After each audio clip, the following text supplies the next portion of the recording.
Hey, everybody. Welcome to the New to Coaching group tonight. I'm Allison Petersen, and I am so excited about tonight's session. As you are coming in to into the live session, I have tonight here, I'm going to be introducing the authors of the EduCoach Survival Guide. How great is that? We have Angela Harkness and Lindsay Deacon here to talk to us about how do you survive as a new instructional coach. So I am so glad you're here. As you come in, introduce yourself in the comments, say hi, so that we can meet you. Again, I'm Allison Petersen. I'm the founder of the New to Coaching group, and we are so glad that you're going to come join us for tonight. If you are catching this on replay, drop us a hashtag replay in the comments so that we can see that you watched it later. You can interact as if it was a live session, and we'll see all your comments afterwards. So definitely go ahead and say hi in the comments, introduce yourself, let us know where you're from and what you coach. We are so excited to have you here tonight. Again, we are talking about the EduCoach Survival Guide and have the authors of this book here to join us tonight. We're going to be talking about how to survive as a new instructional coach. So I'm so glad you're here. Welcome, welcome, welcome. And so tonight we have the authors of the EduCoach Survival Guide, and you can get the EduCoach Survival Guide on Amazon. So I'm going to bring them on, and they are going to introduce themselves. Please go ahead and introduce yourself in the comments so we know that you're here, and say hi. And we are so excited that you're here. So I'm going to bring on Angela and Lindsay. Hey, ladies. Hi. How are you tonight? Great. I'm Lindsay. Oh, yeah. I'm Angela. Yeah, we got to start with that. So why don't y'all introduce yourselves and your journey as a coach. Tell us a little bit about your journey as a coach, because here in the New to Coaching group, we have a lot of members who are literally just starting. Like, we've had a lot who came in who just got hired, so they haven't even started yet. Then we have a lot who've, been their first year this year. And then because the group's been going strong for 3 years now, we have some who've been in a little bit deeper. So share your stories with us. You first. Oh, well. Lindsay was a coach before me, a year before me. She was my coach actually for a year. I got into coaching early on in my career, about my maybe, fourth or fifth year teaching. I was exposed to a really great coach, as well as Jim Knight. And I had the opportunity to go with Lindsay to the Teaching and Learning Conference. And so really early on, I was able to get some really good foundational coaching strategies that I've been able to use in the last decade or so, of various roles, sometimes that had the official name coach, sometimes had different names in the titles, specialist, coordinator, but all of it really truly a coach across. I've been in 3 districts, but a coach in 2 of those districts. That's awesome. Yeah. And when my principal first asked me if I was interested in being a coach, I remember saying, "What's that?" Sure. Yeah. And I remember running back to Angela's classroom and saying, "She wants me to be the instructional coach." I said, "Yes." I don't know what that means though. So that's so classic. Because we were team teachers too. We were on the same team, and then both just kind of found our way into coaching as well over the years. And even when we weren't even in the same school anymore, we were still coaching and peers in a lot of ways. And then even when Angela changed districts and I was leading a coaching program, I was like, I think we need to write a book, because we had collected so many stories from other coaches and just observed so many other coaches, going through a lot of the same things. So now I am an instructional coaching coordinator for NWEA. But I think for both of us, we've been a coach, gone back to the classroom, been a coach. So we've kind of cycled through a variety of roles to keep it real. Yeah, absolutely. And I think that's very common. And I mean, I think that it's important to do that, like you said, kind of to keep it real, stay grounded in what you're doing. But it just sounds like you'll have a heart for coaches who are coming out into the work, and that was something that kind of drove you to write the book. I'd love to hear a little bit more about the story of how this book came about. It's so fun. For those of you who don't have it or haven't heard of it before, it's the EduCoach Survival Guide. And my favorite thing about it is, ladies, that it's not intended. I read the part. It says not intended to be read from cover to cover. This is not a cover to cover book. This is literally your survival guide. How fun is that? that you just, look into the table of contents and see the thing that is on your mind right now and go to it and get some guidance. And I think that this is a great, great way to kind of package that advice for coaches. So what really led you to doing it this way and to taking the time to write a book? I mean, this is not a small feat. No. As you know. Actually that I was leading a coaching program that I think you were a part of it at the time. And I was going from school to school supporting coaches. And there was a day where I'm like, man, I'm just like helping people with the exact same problem. And it's not even about a coaching cycle. It's about like how to work with the principal, or teachers are kind of blowing them off. So I was Googling coaching survival guide. Like there's got to be one out there. And I couldn't find it. And I remember asking Jim Knight, and he was like, I don't think that's a thing. And so I texted Angela and said, I got an idea for a book. You want to do it? And she was like, sure. Fun. Which then we learned writing a book is a lot of work. But I think we found a way to collect so many stories and strategies from like different coaches as much as our own journeys too. But it's not just our experiences in the book. Yeah. When we kind of started coming up with scenarios, they kind of filtered themselves out into some natural categories. Yeah. And so the first chapter has maybe, I don't know, it's like 21 scenarios now that like a coach faces on it, just on the daily. And then it goes to specifically teacher. So like teacher's overloaded, teacher doesn't know what the coach does, and then into principal, and then teams. And those just kind of were the categories that, people that we interact with on a daily basis, and then where all the problems were cropping up. So we thought it'd be best to organize it in that way. Yeah. And I remember when we got on that call with Jim, and he was like, oh, writing the book is like the easy part. It's everything that comes after. Yeah. And he was right. He was right. It was. So cool. Yeah. So it's a lot of work, but we are just so glad to have the book that we wanted when we were coaches, on a daily. And sometimes we'll like text back and forth, like, oh my gosh, this happened. And then one of us will be like, wait, don't we have a chapter on that? Yeah. Oh yeah, we do. Yeah. Yes, absolutely. And like the thing that I talk about a lot in the New to Coaching group is that your instructional expertise is something that you come with in your new role, but it is really not going to be quite enough for you to do this work. You kind of don't perceive and understand that your instructional expertise that you have, which is amazing, which is why you got hired, which is why you're qualified. That thing that you have, all your knowledge, that is so important. But when it comes to this work, there's a lot more things that you're going to be doing. Kind of like leadership skills, but it's the interacting with people, right? So it's the teachers, the principals, the teams, and that's the part that coaches really need a lot of support in, because it is so incredibly different than the classroom. We were leaders in the classroom, but different types. And so it's really I don't know. It's just a hard jump. I know it is. So I think I have hold on, let me see if I take this banner down real quick. I would love to get the book, but should I wait for the new edition? Alana just took us right to the next question. I feel like I don't have an answer for that one. Do you? I know. It's a good question. It is a good question, because the old one, it's like our classic. It's like we joke, it's like our first album. Yeah. Yes. And it's like our raw stories. Our second one is, you could say we made a lot of changes to the second one.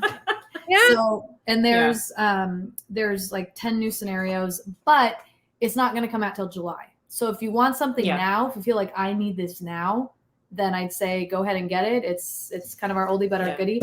If you want something a little refreshed, that'll be coming out in July with a new cover too. Yeah, and also I can share what our website is, because we do have some sample content on there that's just free. Like you get on there and you can just download some things. So if you're like, I don't know, but you want to just sample, that's available too. What's the website? I'll type it in for them. EduCoachSurvivalGuide.com. Are you sure? Yeah, I think that's what it is. We'll see. We'll have them test it out for us. Let's see. That should be correct. Yeah. If I spelled it right, then go see if that one works. And there's like a sample content tab. So if you just look, then there's just free downloadable scenarios. Yeah, really, we want this to be available to people, because it's stuff that that we were mentored into. It's stuff that we've created together, and it's like it's to help people. So we just want people to have it. Yeah. I mean, I never can have enough books, but I would say getting it now, like even when I got it in my hands, because I didn't have a copy early on, I just recently got my copy. I was like, oh my goodness, look at this. So I was so like excited about the flip to get advice feel of it. It was just really exciting for me. So I think anybody who is just wanting a little boost, like a little nugget, this is the type of reading. I love that. So anyway, grab your copy if you want as you're working through it. So ladies, in the New to Coaching group this week, I knew we were talking about this, and I posted a question that was like, what is like the one thing that you wish that you knew? That you wish that you knew before you started? And a lot of the things that you guys cover are some of the things that they mentioned. But I think the thing that comes up the most is that you're just not you're just going to be surprised by how you're going to be used as a coach for things other than coaching. Yes. And it's a really tough part of this because you've stepped out of the role and you want to make this bigger impact and you want to go do the work, and you're being asked to do other duties as assigned. And it's hard. So you guys have a chapter on that chapter. Well, it's not really the chapter, but number 11, the coach is assigned to excessive duties that affect time to coach. This is something I've had several of my Breakthrough Circle members talk to me about. I just hear it a lot. And I know that it's a hard thing to tackle when you're new to the role. So what advice do you have about this tough topic for coaches? Deep breath. It's really hard, and it's going to look so different in each location or district. My first thought is communication, both with the principal and or with the district. Some coaches are district hired, and so their boss might not be the principal. It might be the TOSAs or the central office. And then some people are building hired. Maybe a principal just wants to make FTE available for a coach. And so starting with those agreements, either with, if it's like a district role, like really understanding what the role is from the district. And then if it's with your principal, like having really clear partnership agreements with the principal as what you will do, and then what that other duties as assigned looks like. So we'd suggest definitely sitting down with your admin at the beginning of the year, or you know what, even mid-year right now. It's not too late. Like I need to reevaluate what's happening. Yes, it's okay to reevaluate. And then have some of those pre-problem solving conversations. So if it's like, if you're being pulled to sub every single day, then maybe kind of keep track of like, I subbed for 24 hours, or how many ever hours this week. What do we need to reprioritize? Or like maybe it's just awareness. Like, I want you to realize this is how I'm being utilized. This is what I can't do. And I would also just admit that sometimes I was my own worst enemy, in that even though I've been trained by Gym Night and I've sat down with my principal, I love to coordinate a school dance. And then I'd find myself making streamers and maybe not devoting my time as wisely as I should have. So I think it's also personal evaluation to make sure that you know what the roles and responsibilities of a coach should be, and then hold to that yourself, because it can be very confusing for everyone around you if they see you making a lot of streamers for the dance and they're like, oh, well, they're just a helper, right? And then if you have other people asking you to do other things, then you have to come up with phrases of like, well, maybe I can help you this time with this, but that's not really my role. So next time, here's who can help you. Yeah, I find that we're very, I don't know what the word is, because I don't really want to say people pleasing, but we are yes girls. We want to help. We want to help. And we actually came into the role because we want to help. And so when we are asked to do something, especially in that teacher side of us, we want to do well. And so when you're asked to do something, you do what you're asked to do. I feel like as a teacher, you really carry that as a way to say well, I'm asked to do it and I'm going to do it well. And I feel like with this is just a little bit different, because honestly, most of the time, and y'all talk about this in the principal section, the principal doesn't always know what the coach's role should be. And that's a weird place to come from because wait a second, they just hired you for this role. Yeah. And they don't really even know what they hired you for. Yeah. And they're not giving you any direction. And so all of that becomes a hard place for you to step in and lead up to the principal. Yeah.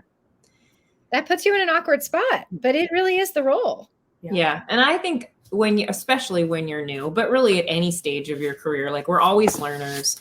So it's always the right answer to say, I need more professional learning. I need more opportunities to know what a coach should be doing. And so does that mean you need access to more books, more training, a webinar, and then also the time to devote to that? And I know that sometimes it can feel a little awkward to ask your principal for that time or for those resources when it looks like everyone around you is like scrambling. But if you don't really know what a coach does, then it's just not very satisfying, right? You just don't really get to engage in the work.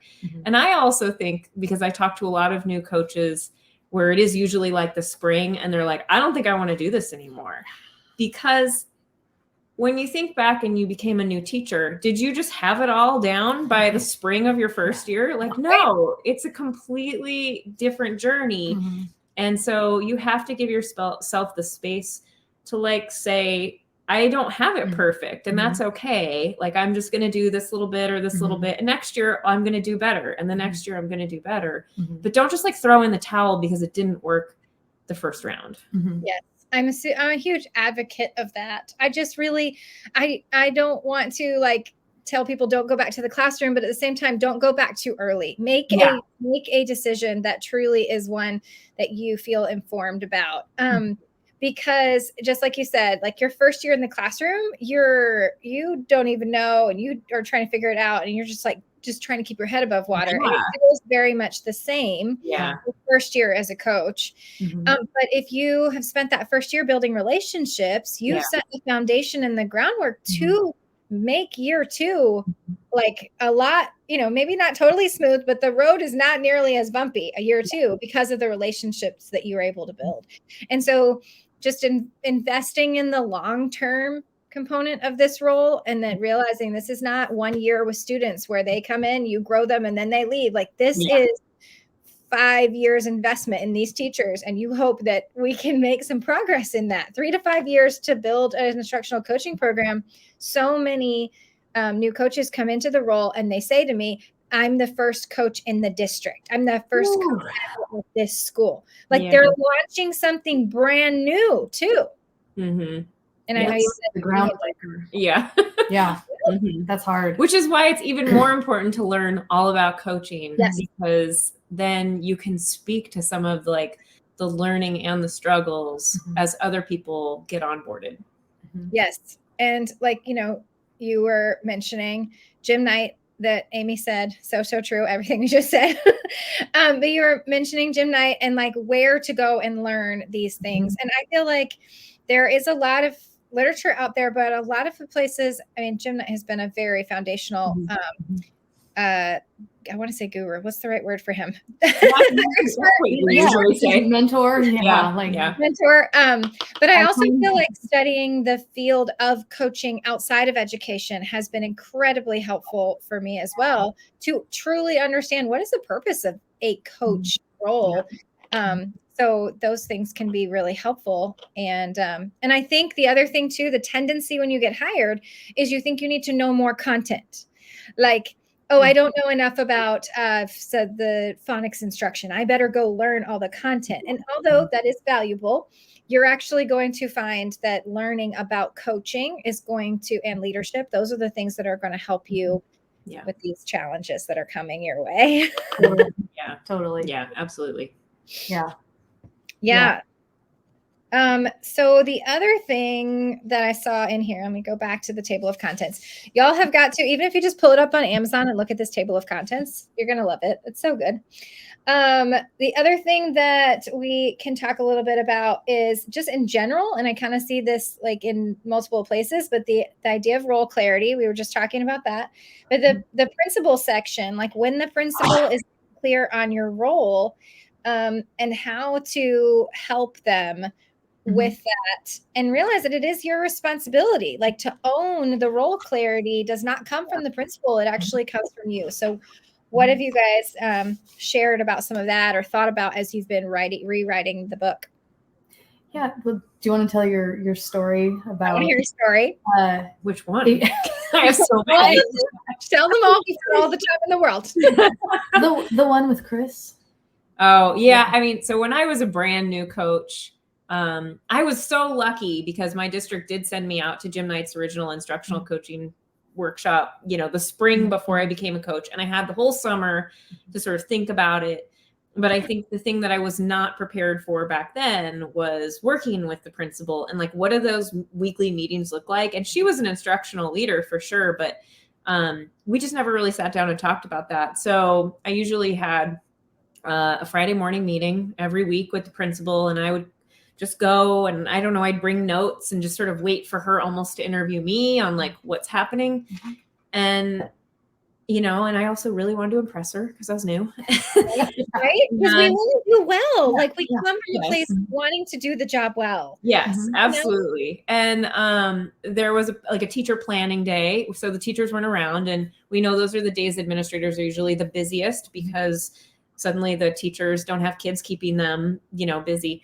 And I walked into the principal's office just, 9:00 a.m., just as I always did. And she had this giant stack of probably evaluations on her desk. And the assistant principal was also in there. And she said, "Are we meeting today?" And I said, "Yeah, it's Friday, 9:00. And I said, "But we don't have to." And I was kind of backing away. And she said, "No, come back in a half an hour," and she was kind of like really curt with me. And I went, "Okay." And as I was walking out the door, I could hear her say to the assistant principal, "I'm not going to get anything done today." And my heart just sank because in that moment, I was like, wow, she really doesn't value our time. And I kind of did like a slow walk down the hall back to my office. But then I just was like, you know what? I'm going to fix this. I'm going to do better. And I opened one of my Jim Knight books, and it was like, it talks about partnering with the principal, and I kind of revamped the agenda. And what he recommended was that like the coach takes charge. And, the principal already has a million things to think about. And so he had like a structure of like sharing updates and progress and like questions and barriers. And so I went back, I had a meeting with her 30 minutes later, and it was one of our best meetings. It lasted even longer than normal. And she like put her hands down on the desk at the end, and she said, "That was amazing."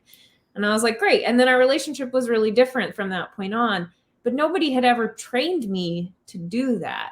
And I think that for all coaches, it's like the coaching up, like you realize like, okay, I'm going into this new role. I'm going to be coaching adults, but you're thinking teachers. You don't realize you're also going to be coaching your boss. And that's like a very big surprise and a big area of growth for all of us to learn how to do. Yes. And it's very true. And your boss kind of sees you as someone who is safe, just like the teachers see you as someone who is safe. So all of a sudden you're getting like all this information from the teachers and all the information from the principal. And you're like, I know everything. I don't want to know everything more. Yes. It's like people used to call us the vault. Really? We're still the vault. We're still the vault. Still, stuff comes in, just has to stay there. Yeah. Kind of something along those lines. When I came in last year, I had switched schools, and I was coming in with an administrator who was quasi familiar with coaching, and coaching was pretty established in the district. And so I just asked at our first meeting, can we kind of establish some ground rules or just some agreements? And he was like, "Oh, that's great." And so at our very first meeting, we sat down and basically just kind of ran through what we were going to talk about, what would happen if someone couldn't make the meeting, what we were going to share, what we weren't going to share. And so I was able to kind of protect a little bit kind of that confidentiality piece. I was able to speak to that. And then when I met with teachers later, I could say, well, I've told so-and-so that, I would say this. And if you want me to share something, I can share it with him. But, it's only if you want me to. But having those at the beginning of the year were really helpful, because then later on when stuff kind of gets, tough, like in February, it's always a tough month. you know, and there's like a little bit of conflict. It's we were able to really rely on those principles or reevaluate them. And so that's been really helpful to have in place both last year and this year. That was a new thing for me that I was able to really like make sure I had in place. Yeah. And don't you have the format or something like that in here? We have, in the appendix, we have like developing principal coach agreements. Yes. Okay. I saw that. I was like, where was that referenced? Okay. So I love what you were saying though. And I think it just goes back to what we were just saying. We expect that the principal is going to bring that she's going to set the norms for here's how we're going to have our meetings and here's how we're going to function and here's what you're going to share. That's not going to I've never count up how many principals I've worked with. Yeah. Because I've worked at 4 different schools and I've been a district coach at several of those schools. So I've had multiple buildings of principals. And I've never once had the principal know enough about coaching to lead that, number one. And then 2, like they wouldn't think to do it. And so it really is like the thing we are desiring is for that kind of clarity. And it's really strange, but we are the ones who have to bring it. And I just think we are in this thought process when new coaches come into the role, they're like, she's my new boss and she'll tell me what to do. Yep. Yeah. And it's not true at all. Well, she might tell you what to do, but it's not the stuff you want to do. You should do. Yeah. So the more bold and confident you can be, even if I also try and tell them too, like, even if you only know a little bit about coaching, you know a little bit more than she does. So you still need to boldly and confidently come in and know that you've been hired as the expert in this, and not because you're an expert in curriculum and an expert over the teachers, but you're allowed to be the coaching expert at the table. They actually want you to do that. They want you to run with it. They see that as leadership. It's one less thing they have to manage. So there's a lot of it where we have to sort of flip the script on what we think it's going to go like.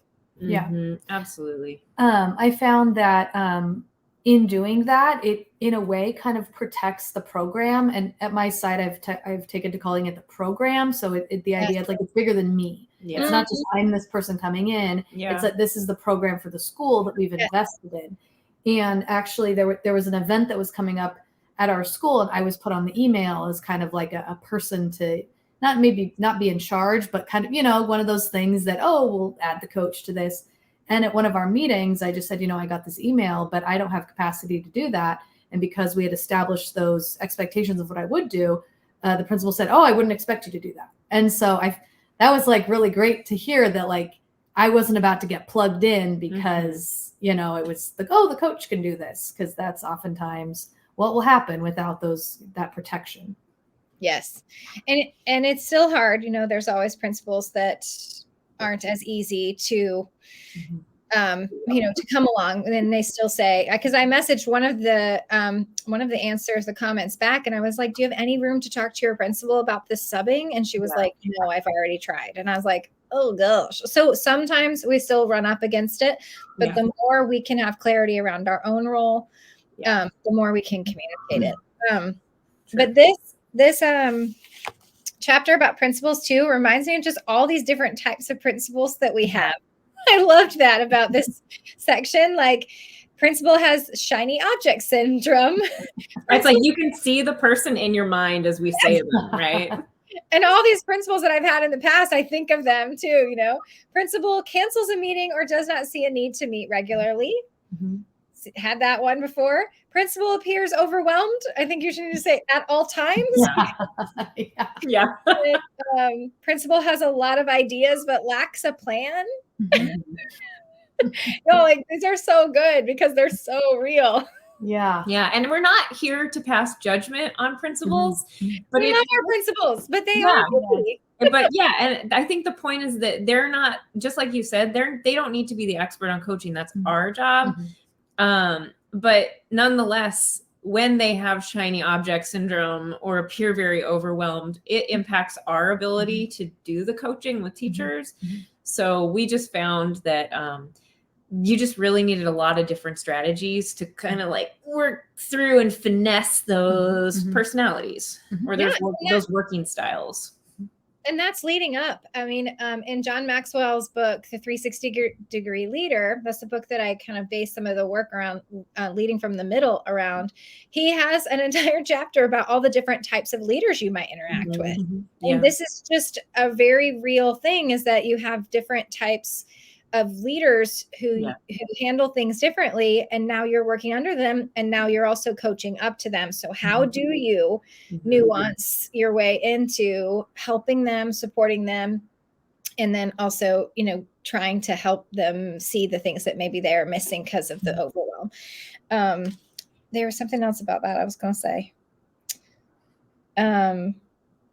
Well, I think also, you know, Angela and I have a lot of experience with toxic leaders, to be honest. I know. And that informed a lot of, I mean, not just toxic leaders, just toxic people, toxic work environments. Sure. Very common. And so we just really felt that our plans of action are going to address that, like, the situation you may be in may not be perfect, or it may actually be like really not good for you. And so there's just such a scope. And even when we started at a school, it was magical. We loved it there. And then, you know, over time, it sort of lost its heart, and we both ended up having to leave and find new positions.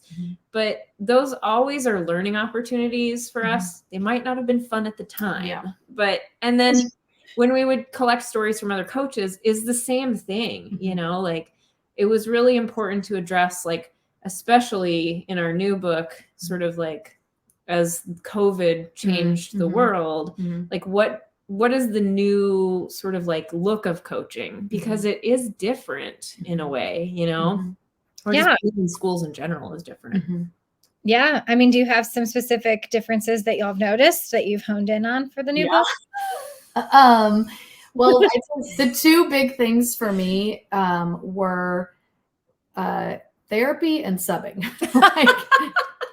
Literally and literally. I laugh, but it's not funny. It's like but it's real. It's so real. I want the coaches out there to hear us and know that, like, this, if you're experiencing this, you are not crazy. This is real. It's usually my first few meetings with people, there's tears. Yeah. And, you know, and it's just like, their job is so much harder potentially than it has been before. And that, like, having someone sit down and just like kind of open with a question, like, what's going on? You know, like, what's on your mind today? That just like, whoo, you know, like they're carrying so much.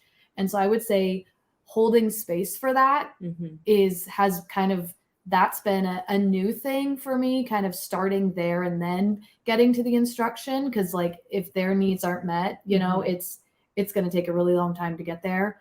But you know, having that relationship and that trust first is really important. And yet we're not counselors, right? So it's like space that people can talk about things or talk about, you know, something confidentially, but then like, we've still got to talk about like supporting students. Like that's our goal at the end of the day. And that's, kind of getting there. It's taking longer to get there now with this kind of all collective lived experience. Yes. I went back to the classroom, of course, in 2020, because I was like, I want to know what this feels like. I don't know. A lot of people were like, I want out, but I want it in. So, and I stayed in the classroom last year to really experience sort of like the return to in-person instruction. And that was so valuable to me because my coach brain was talking and my teacher brain was talking, and they were like arguing with each other because I was like, but this is a strategy I know I've seen work. I know I've used it work. And why is it not working? And I think a lot of the things that we have held on to, you know, that may have worked for us in the past, they just weren't effective anymore. And I felt like a brand new teacher all over again. And it really helped remind me why coaching is so important, because I had a coach and I needed this person to talk through a lot of my struggles and barriers, and then also celebrate my successes, because I was just kind of like, oh, I think I got that thing right. Now I'm going to move on. But it was really helpful to have somebody highlight what was working and build off those strengths. Yes. Oh, I love that. And then Angela, the whole emotional piece. I've started to put a word to that, and I call it heart work. And a hashtag heart work is hard work, because I think we just often, like, if we are trying to jump over that heart work and we're trying to jump straight to the instruction, and we're missing the heart work, then like you said, it's going to take actually longer to do it. And so I just love what both of y'all are saying about it, because they're just the things that used to be working maybe are not working anymore. And so the emotional baggage that comes with, like, Jim Knight talks a lot about our identity as teachers, and when we coach them, that idea of identity is coming up.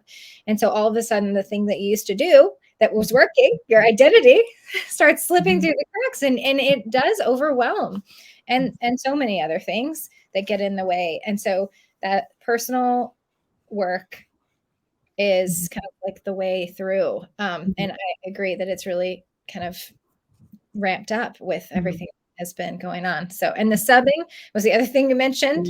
Number one thing I hear from coaches, and it's the number one reason why they run back to the classroom. They are not being utilized well. They can't do what we've been talking about to, help advocate. And it's hard for them to justify being away from the kids. If you're going to make this decision, step away from students, then you gotta feel like you're making an impact. I mean, go ahead. Well, so my district last year, basically, it was the first year we were returning to full in-person learning. All the TOSAs basically got kind of a blanket agreement that we would prioritize subbing. And as a result of that, our expectation was that we weren't going to be held to kind of the coaching expectations that existed prior, which I really appreciate that was spoken, that was agreed upon, that we would have to prioritize subbing in our buildings. That being said, though, I have to build back a lot this year from that, but I was able to really invest in the people last year because I was in the classroom so often. This year I've been able to kind of protect my time a bit more because we don't necessarily have the kind of, not directive isn't the right word, but kind of expectation that we'll sub. But that being said, when I am subbing in a classroom, it kind of gives me two things. It gives me a reality check, because it's just that potential judgment side is gone, because now I'm the one up there, and dang, there are some days where I am the sub on Friday, and it's hard. Like, do I want to be here? But then the other thing is, like, sometimes I'll try out a strategy that maybe I've been talking with that teacher about. Like, well, since I'm in here, I'm going to give this a try. And so it kind of almost gives kind of like a little, a follow-up or an in. It's like I try and, maximize that time that I'm in there with the kids. I was going to say, what I heard Angela say is something that I did terribly wrong.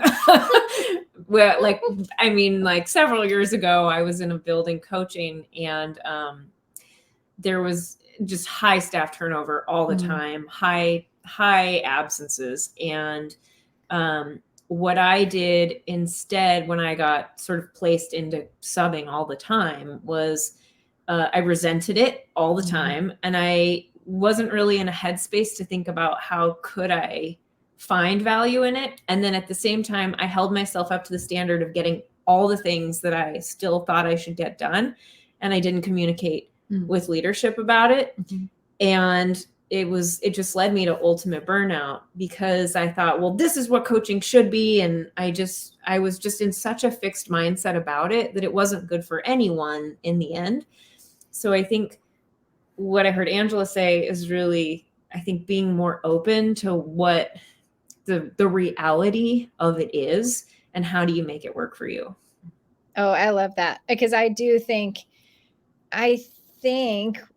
it's hard to be asked to sub when you have a lot of value to add. It's really hard. And so it's easy to get frustrated with that. And it's easy to not not really see that for a good thing. But I love the idea, Angela, of following up with a teacher after having an opportunity to sub in her classroom, because it gives you an in. Like, the thing that it gives you an in on is that crazy kid in the back who I'm sure is her problem kiddo that she would just really love some help with, but she would never ask for, I saw what little Johnny was up to. see, like, the times or anything I can do to help. Like, you just witnessed it. And so I do think that turning your heart towards this is an opportunity for me to see something, to see from her perspective. And then it's also an opportunity for me to follow up. And I think that follow up is part of the other thing that we want to think about as coaches is like being really proactive about our follow up rather than kind of sitting back and saying like, well, they're not seeking me. Like, it's a break to you, but they're never going to come knock down your door. So you better be the most friendly. Hey, how you doing? That there is. That's something that I did this year that I hadn't really done in years prior is each quarter, I've sent an email to the whole staff that basically said, just a little reminder, like in order to prioritize my time with you, please make sure you schedule a check-in with me, or, if we already have one on the calendar, great. And then I'll attach my menu, or I'll attach, some kind of hot takes for that quarter. And then with the new teachers, I follow up, like it's expected that they're part of the coaching program. But then for other people, I'll get my calendar, they'll start to fill up my calendar. And I've just, for some reason, never given myself the permission to be that bold. But this year, I'm just like, I'm 40 years old. I've been doing this for a decade. Everyone's getting an invitation because my expectation is supposed to be there.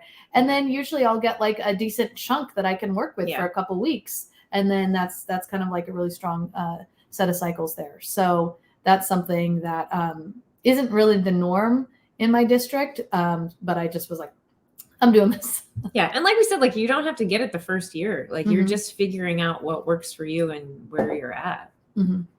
Yes. And I always encourage them to start with the teachers who are most willing and interested that first year. Like, don't like forget about your resistant teachers, but please just set them over here and start working with the ones who say yes. Nobody needs to be forced into coaching. And it doesn't help you or them. Like, it does not work. So don't push it. But I know a lot of coaches are asked to lead PLCs and do some other things where they really have to step into some of that. So I love that, though, the boldness of offering, because they still, if you offer, it's still their choice to get on your calendar. Like just leaving choice on the table is really the first step. Ladies and gents who are out there, ask us some questions if you have any, and we'll see this one. How do I get buy-in to coaching with those teachers who say you haven't been a classroom teacher in X years, your knowledge is obsolete? This is a great question. I'm gonna have to look and see who that's from. But how do you, this is a hard one, but how do you work around this type of thing? Because I also personally just have to say, I was only a classroom teacher for 8 years. And that is nothing compared to the 20 to 30 year teachers that either I'm working with or who also are these coaches who are coming out of the classroom 25 years. I'm like, so sometimes I do feel like this is like my imposter syndrome coming right up. Oh yeah, totally. So, I mean, I feel maybe not in terms of obsolete, but I certainly was not a math expert. And when I was coaching at a middle school, I had this really, pretty like a veteran math 8th grade teacher. And he said something similar, like, what do you really have to offer me? And I said, you know what? And I thought about Jim Knight's partnership principle, reciprocity. I said, here's what I'm really good at. I'm good at helping people set goals and be their partner along with that. And I said, and I would love to learn from you. Like, can I come in and just watch lessons? Like, can you teach me as well? And then maybe I'm there just for you to bounce ideas off of. And I feel like that was always really useful to me to say, like, you're right. I don't know. I'm not the expert in XYZ. So, but this is what I am good at on the side. And I'd also like to acknowledge like that's a confrontational experience, you know, as like to be the coach, to potentially be the new coach, and there's quote unquote veteran teachers that have been there for a decade, and they're kind of a stalwart in the school, and so just give yourself some grace in acknowledging that, because there's something more there, that they're saying that, and so just kind of giving yourself that space and that grace, and then also then kind of like then leaning into that, like, well, you know what. Just like Lindsay was saying, like, I could learn from you, or like, something along the lines of like, if I know what you're doing, you know, I also work with a lot of new teachers, and what I know that what you do, or I've seen what you do works. And I would love to be able to, you know, help spread that throughout the building, or share that with some new teachers, or bring some new teachers in to watch you. And I mean, definitely there's probably a lot to think about with that relationship there. Yeah. And then that kind of consistent visibility for you as a coach, and then as well as like knowing your role as the coach, because you know your role is not to be a math expert, you know that, right? But I'm sure there's that clarity around like a coaching menu. So like what you do offer. And so on my menus, I never put anything like, you know, I have ELD certification, I have my reading endorsement, but I don't ever put that on my license or my menu, excuse me. Right. And so I usually put something along like collaborator, thought partner, we can work on scaffolding or differentiation. Like that's what I know how to do. And so I think that's important to advocate for yourself, but then also kind of acknowledge that there will be people who can come to you like that. Mm-hmm. Yes. And, yes. I think so true. Mm-hmm. It just really is like, realize that you have to not take that personally, even though it feels like a personal attack, like you just said. Mm-hmm. And then also, you know, your knowledge of the content is not it probably is your expertise because you were in the classroom for a long time, but it's not really what your role is as instructional coach, is really to be the instructional expert. And so you have been doing the research or reading the most recent research on instruction. So you may not have the most recent research on whatever content is. I think too, you know, I got the opportunity, and I know it's hard right now, but there were times when there'd be like new curriculum or new initiatives, and I would say, I'm going to come to the training with you. Like, I don't know about this, but I'm going to come with you. And then we would learn side by side and be able to talk about it or co-plan together. And so it was just really modeling, like, I'm a learner, you're a learner. It's not about me being an expert, right? So I think that's something to consider too. Yes. And that's a lot of that is role clarity. Like you said, Angela, like just really helping the teacher across from you understand what a coach really truly does. So those are great thoughts. Okay. This one, how do you promote coaching within a school that coaching is optional and no one is choosing to engage with it? And teachers engage when they want a resource finder, someone to do a group. So I bet that's in here actually. So totally. Okay, wait, let me see. What is the well, teachers don't understand the role of a coach. That's one of them. But yeah, you always one about I think like being a technology helper. Yeah. I think there's a couple things that go into this. And first of all, I'm like, yes, coaching is optional. Hooray. Like, because when it's mandatory, you've already gone the wrong way. So it's optional. Fantastic. My first thought here is, do you have one or two teachers that you have a good relationship with, and say, hey, I'm still trying to figure this coaching thing out. Would you be my partner in this? Because I can learn from you, you can learn from me. And I just need I need a safe space to practice coaching. And usually I feel like teachers who you already have a good relationship are pretty receptive to that. And if you're new to a building, then pick somebody who kind of already looks like they have their classroom down, and say, hey, I've noticed you've got a great routine. You got a good relationship with kids. I'm new to coaching, or I'm still trying to build this program. Would you be willing to partner with me?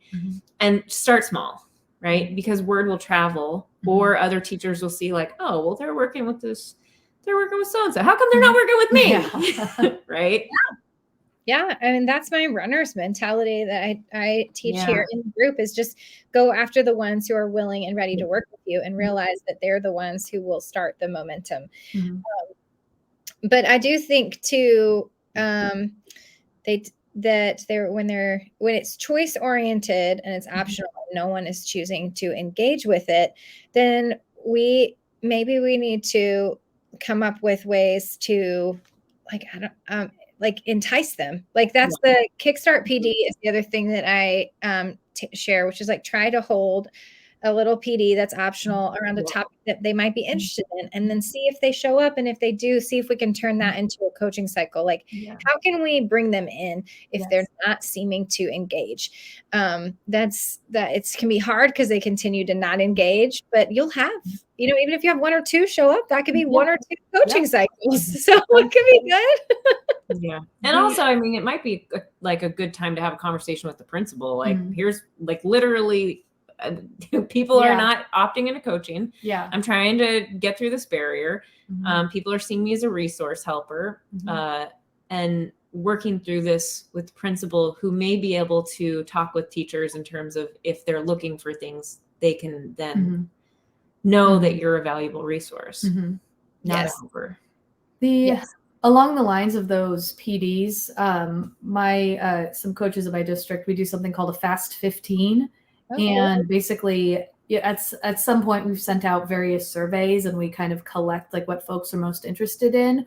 Or you can, do like a strategy that, like Avid, if you're an Avid school, like usually those are pretty, classic strategies.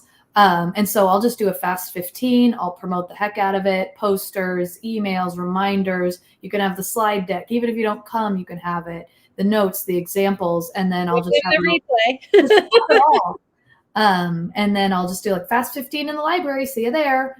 And then, you'll get, I think my last one I had 18 folks, or no, excuse me, 8 folks, not 18. but still, that was a lot that was more than I was expecting. And it was like a 3-session one. And so we've had folks come back for all 3. And so it was something that the survey they had indicated they would like. It was on scaffolding language. And so then I kind of had like a group of 8 right there, like 3 PDs, session cycles. And so by calling it a Fast 15 is kind of like, I can swing by in the morning type thing, making it easy, chunking it, and making it easy, like as easy as possible, easy and fast, quick. Yes, and we know that we have more to say. Like sometimes it's like, but 15 minutes isn't enough. No, I promise you, give them a nugget, and then follow up with them, and then turn it into a conversation, turn it into a meeting, turn it into a cycle. There is more to say, but you just get them interested, like get their attention, just like kids, like just a teaser. I kind of joke that like my menu is really just like, people are probably just going to glance at it. It's just to get me in the door. It's like, once I'm in there, we're going to do something that's going to be great. You mean people aren't like taking notes and putting highlighting? She misspelled that. No. It's to get me in the door. And once I'm in the door, then great stuff's going to happen. So that's so great. It makes me sound I funny. like you too, and that you like laugh together in your sessions that you've done for the summit. You laugh together, like you just make me smile. I love that about y'all. Well, it's surprising we wrote a book, because sometimes when we get together, all we do is laugh, and I'm like, we didn't get anything done. I loved your post the other day that was like Angela's doing all the work and then just sitting back. That one, like, I love that. I'm the detail person. Detail person. Good. Okay, so is this Fast 15 idea anywhere else they can find out more about? I don't actually. Is it? I kind of don't. I'm gonna make a note. So make a note. It's not too late. I know. We will make a note, but the idea is really, it's just a really quick, simple, short PD, 15 minutes, start to finish, one strategy or one idea. Usually, that's actually how I learned how to do a jigsaw. Like way back. It was like they didn't call it Fast 15, but it was like their PD it got like whittled down to 15 minutes. And they were like, okay, I'm just going to give you the meat of it. And I was like, okay. And then I was like, oh, okay. I think I got, and I practiced. And And I mean, like, teachers, they work in classrooms, like they're going to get it. They're going to like get the nugget and make it work for them. And so really, it's kind of like that, getting your foot in the door. Yeah. And remember, the one who showed up at the PD at the Fast 15, they're probably a pretty quick getter. Like they're going to get quick. Yep. They're not the one who needs you to re-explain it 100 times. They are going to go and even run with it. And they might start using it in their classroom before you even get down the hallway. Like that's that teacher. So yeah, totally. Okay. They love this idea. So I think you're going to want to think about putting it in that book. Okay. So this is another question we got. What are some ideas to finish the year strong as a first year coach? celebrate yourself. Yes. All the things that you did that you don't think you did. Like sit down and make a list of the things you're proud of, or the thing. And I don't mean just for yourself too. Like you could use that towards an evaluation if you really wanted to make it formal, but like journaling what you feel like you're proud of. And it's what I'm already starting to think about June, because it's like spring break and then testing, and it's over. But I'm on the equity team for the building, and we in September started a calendar of all our student, staff, and family events, and they were calendared, but they weren't like set or completed or done. But as we've been doing them, I've been going in and linking like all the presentations, any resources that were in there. And so now it's March, and we have like several months worth of teamwork that we've all done together. And so like that's always open on my computer just so I can like know what we're doing next. But that's been really satisfying to look at. And then also Elena Aguilar does something called compassionate closings. And it really focuses on like acknowledging like what was hard, like there's, what was hard about this year? What was exciting about this year? What did you learn new this year? And the idea of not just like ending, but closing. And I believe that is in is it her PD book, or might be her Art of Coaching book? I know she has so many great ones. Is it an Onward? That's not one that it's maybe Compassionate. She did a Bright Mornings webinar on it, but it's called Compassionate Closings. And I believe she has some resources for kind of like some thinking devices for making it happen. But that's something I'm really going to try to do this year with some of the teams I'm on, and like start to think about in May, because we get out in mid-June, and really start thinking about like closing the year as opposed to like just speeding up to the end and then. Yeah, it's an interesting shift that happens right here after spring break. I had a member message me the other day being like, all of a sudden coaching's like stopped, and I feel like I'm doing something wrong. She literally said something like that. And I was like, no. This is the lull. Like this is the moment. It happens in December, and it happens now at this point in the school year. And so it's hard because it feels like, okay, but but I can't help any teachers right now, and I need to be helping, or I'm not doing my job. But you're allowed to start. I love the closing thing. I think that's so powerful, because you're allowed to start looking towards next year. And you're also allowed, this is something that I don't think we think of, you're allowed to start working with teachers on next year. I met with my 4th grade team this week, and it's not too late, I guess, but it felt like too late to really do anything now. For now.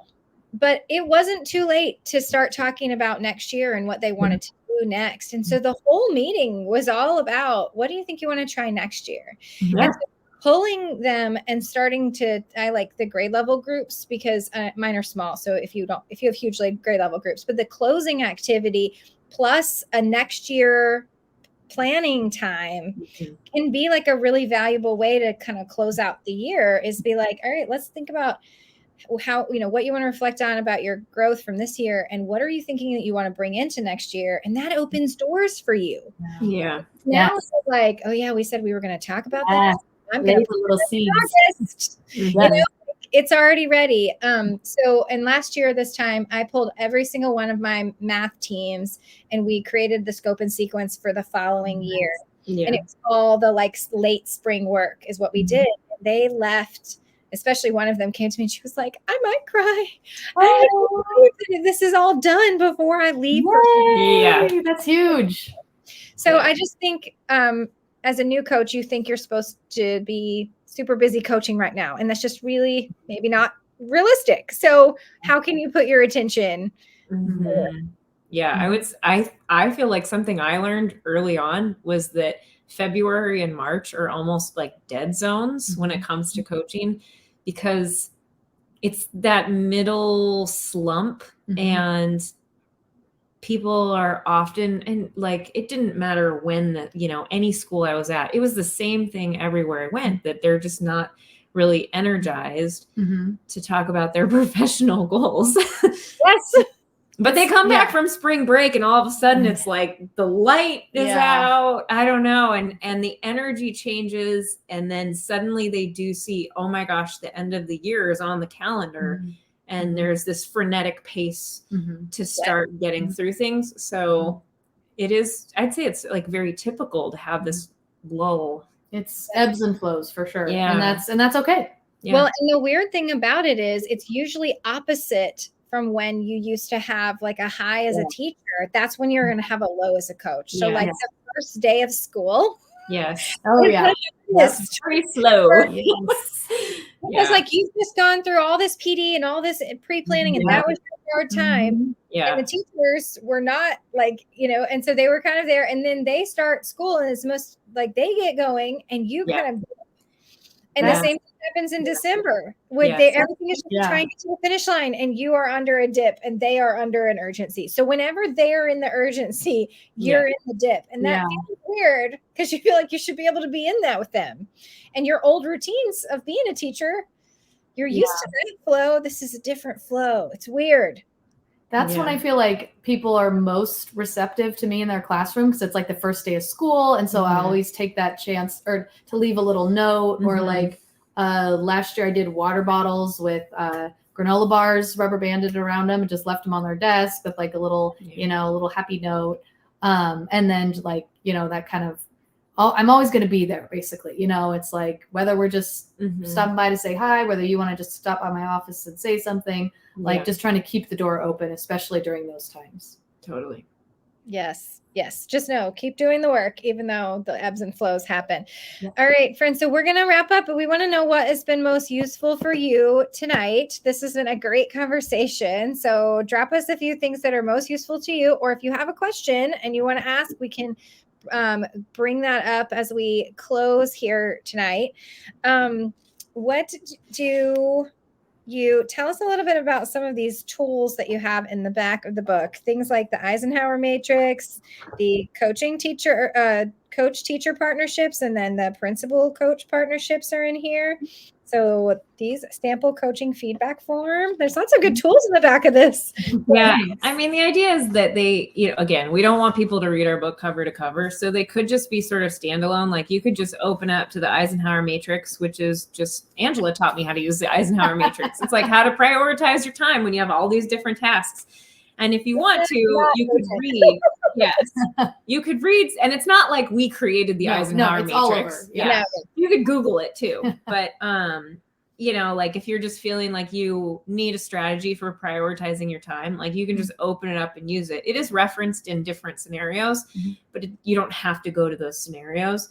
Or we have a couple protocols or the developing teacher coach partnership agreements. So the year has already started, but if you're starting coaching with somebody new, like you have a new coaching client, that's something to pull out and like establish what is coaching going to look like for you, or you earmark it and say, okay, I'm definitely going to use this next year in the fall when things start. And then the principal coach agreements looks almost exactly the same. It just has a slightly different framework because it's working with the principal. And then I like there's a couple different at least in the new one, there'll be some additional surveys for teachers. And I know you have to walk a fine line because sometimes people are surveyed out, but it's something, it's kind of like my data. So it's something that I can come back to or build off of, or I can say like, I asked you guys, or like I asked you, you told me this. So I'm doing this because this was asked. And so it gives kind of a direction to potentially take some things maybe when it gets slower, or like, wow, there's a huge need for, kind of basic classroom management. And so that's going to be something that I can, focus on in September, October. But that I found that's a useful way to keep my finger on the pulse. Yes. I just had one of my Breakthrough Circle members ask about surveys for teachers and what kind of, what samples do you have, or it helps to not start from scratch with these things. Yeah. Right. But yes, these are very helpful things as new coaches are getting started. And, surprisingly, this is not a role that always starts in August. Like so many started in January. So many have even said they started in April. Like, so it happens at these different parts of the year. Yeah. And And it's helpful to look ahead to like, okay, August is always that fresh start, or September, depending on when you start. Say hello. Summer came to say hi. Okay, so Temple Hey Friend says it's helpful to know that my experience as a new coach is the norm, not the exception. Totally. Yep. That is definitely our message to you tonight, friend. Yes, for sure. Yes, yes. Okay, well, thank y'all so much for coming. I'm going to put this back up here. The EduCoach Survival Guide is the book, and it's available on Amazon. That's where you can grab it. There is an updated version coming out, but you need to start surviving today, so you might as well grab a copy. I love the idea of survival guide too. I looked up the word survive to just try and like look for a GIF, and there were so many funny ones. Like, like I survived. Well, and we're from the Pacific Northwest, where we're like campy, you know, outdoorsy. So we were like survival guide. Yes, I totally love that. So say hi. I want to watch a movie. You want to watch a movie? Okay, well, this movie's almost over, so I'll go get your movie going. Okay, you're so sweet. And we will definitely reconnect with y'all in the early fall when you release this new book, and we'll get some new coaches connected with y'all again. So we'll have you back. That would be great. Thank you so much for having thank you. us. Appreciate that. Yes, let me thank you so much for being here, ladies. Yeah. Okay. Have a Bye. good Thank evening. you.